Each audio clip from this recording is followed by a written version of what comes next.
Okay, so we're continuing in our code editor, and I'm in lecture 53 folder, which is located in full stack-course 5 examples folder. In the previous lecture, we coded up our loading.component.js to turn on when somebody throws a spinner activate event with the data on equals true, and that's going to show us a little spinning icon fixed in the middle of the screen. Now the question is, who is going to throw this spinner activate event? We could try to throw the spinner activate event everywhere in our system whenever we see that something is asynchronous is about to happen. For example, when we try to pull data from the restaurant server, right before we do that, we could throw the spinner event with the on equals true, and then after it returns in handling our response or our promise, we could throw another event with the spinner activate with the on property equals false. And I think that'd probably be okay. However, we have a couple of issues with that. Number one is that we would actually have to remember to sprinkle it all over our code whenever we are trying to use the $HTTP service. Number two is there are times when we use the HTTP service without even knowing ourselves about it. For example, if we go to the public module and look at our routes, you'll see that, for example, when we go to this state public, especially public.home, it will pull in this home.html, will actually first pull in public.html and then we'll pull in home.html.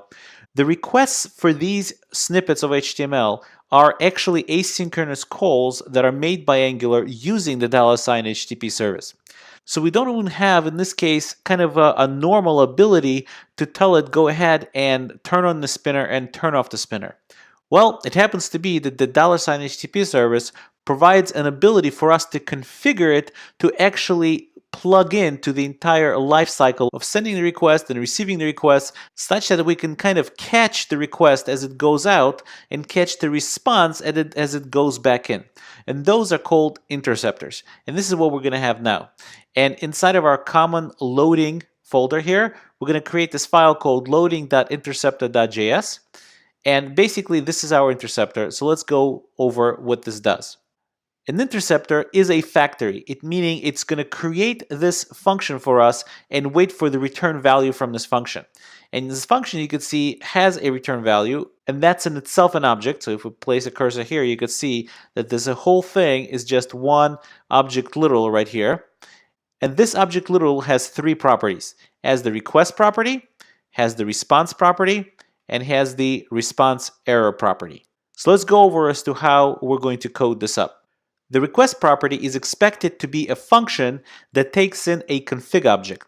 And a config object in here on the request is basically everything that's going to be needed for the $HTTP service to make the request, meaning the URL, the request headers, whatever else is needed to making that request. So when an HTTP service makes a request, it's going to first go to this function right here before actually going out and making the request. This gives us an ability to hook into this whole process and actually broadcast, make the root scope broadcast our loading event, which is this right here, spinner activate, with the value on being true.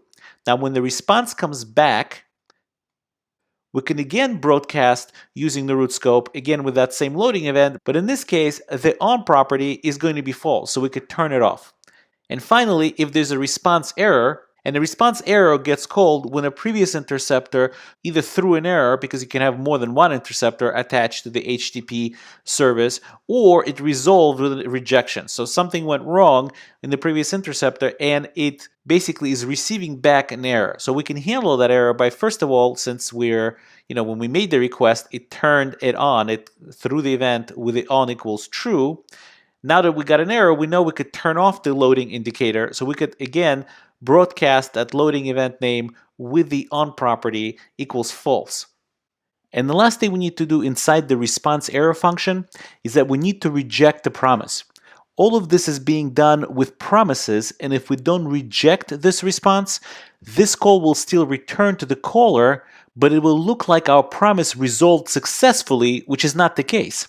The caller will then erroneously assume that the data being returned is the data it's looking for instead of the error.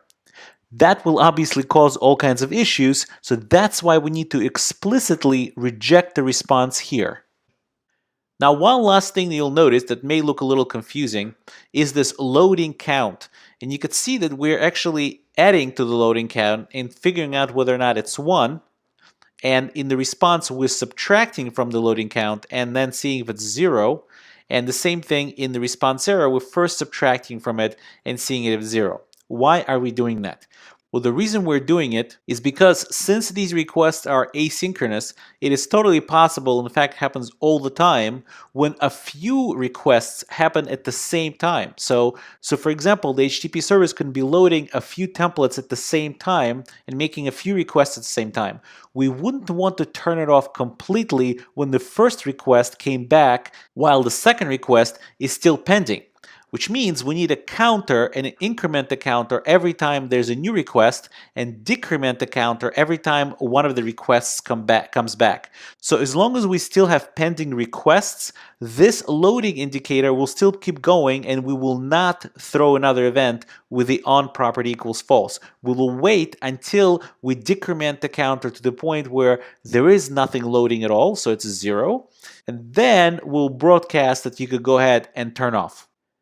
So that's our interceptor. Just for fun here, I actually put in a logging statement so we could see what is inside the config after we hook it up. So we could save that now. And at this point, all we have is a factory. We just created a factory on the common module. We really haven't done anything at all to the $HTTP service. Well, let's go to the module, to the common.module.js, and go ahead and configure the HTTP service provider. The way we do that, as you remember, we just say config, and let's call it a config function. And now we need to define this config function, config.$inject. And what we need to inject is a HTTP provider, because we need to configure that provider.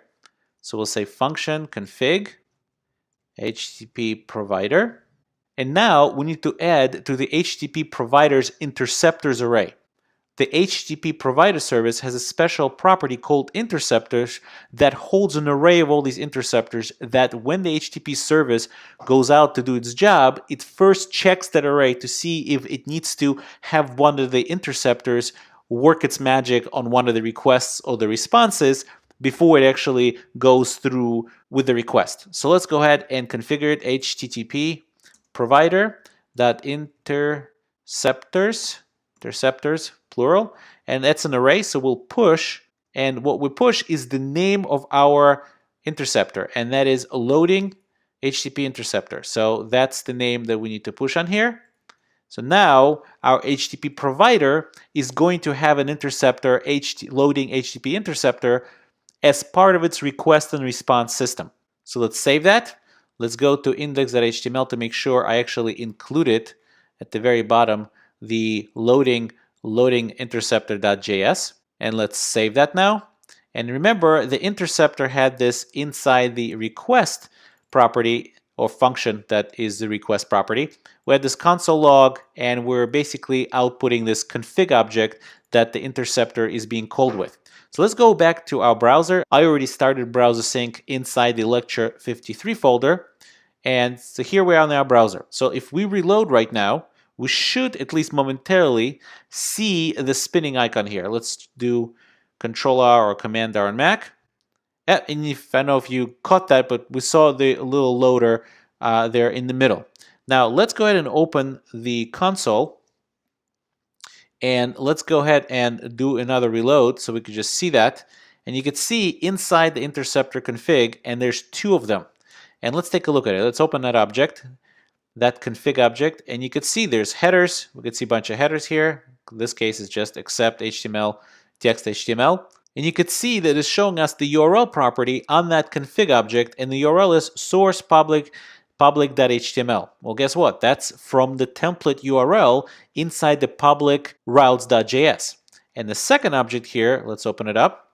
Sure enough, it's going to be source public home.html. If we go back to our public.routes.js, you'll see that these are the 2 template URLs template URL properties that are in there. So you can see that as the HTTP service is going out to pull or to request these HTML snippet files from the server, it's making an HTTP request, and our interceptor intercepts that and is able to throw an event, a loading event, and then when that request resolves and comes back, it's able to throw another event with the on property equals false. So for now, I'm going to go ahead and just comment it out and leave it for you so you could uncomment it later and mess with it, but we don't really need this constantly going out to our console, so we'll leave it off.